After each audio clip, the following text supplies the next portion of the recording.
Assalamualaikum warahmatullahi wabarakatuh.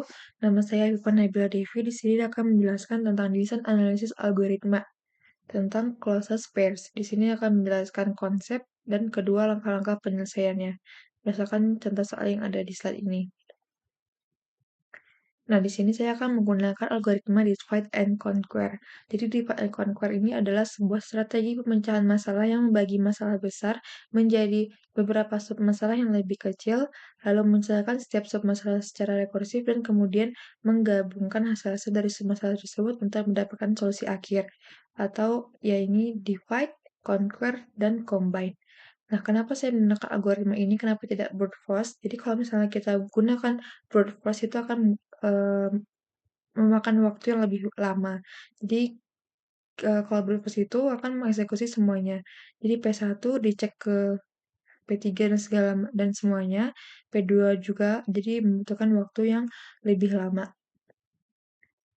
Oke, untuk langkah-langkahnya yang pertama ada divide. Jadi divide itu misalnya ini ada garis pembatasnya itu garis L. Nah, garis L ini diambil dari titik tengah dari sebarannya. Lalu terdapat sebelah pembatas ini ada P left dan P right. Nah, ini di sini titiknya sama-sama 4, 4 dan 4. Lalu yang kedua ada conquer. Secara rekursif, serahkan algoritma divide and conquer pada masing-masing bagian. Jadi pada bagian ini dilakukan divide and conquer, yaitu dibagi, dieksekusi, dan di-combine lagi, digabungkan. Dan mendapatkan hasil yang minimumnya disebut D1 misalnya.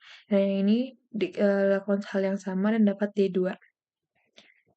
Namun, terdapat beberapa kemungkinan ya. Nah, kan tadi kita hanya melakukan perbandingan di PLF dan PREC-nya saja. Terdapat kemungkinan bahwa eee, jaraknya itu ada di antara garis pembatas ini, sedangkan kita dilakukan eksekusinya.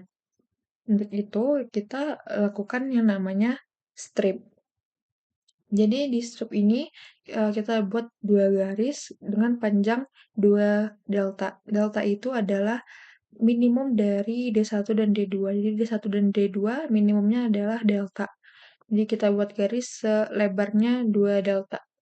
Lalu yang kedua, urutkan titik dalam strip berdasarkan koordinat Y. Ini membantu dalam memeriksa titik yang berdekatan secara vertikal dengan lebih efisien. Lalu yang ketiga, periksa pasangan titik. Yang keempat, bandingkan jarak dalam strip dengan nilai minimum sebelumnya, yaitu dengan delta. Karena semuanya sudah tereksekusi, kita akan combine. Combine itu menggabungkan hasil perbandingan. Jarak terdekat ke sebelahan adalah nilai minimumnya.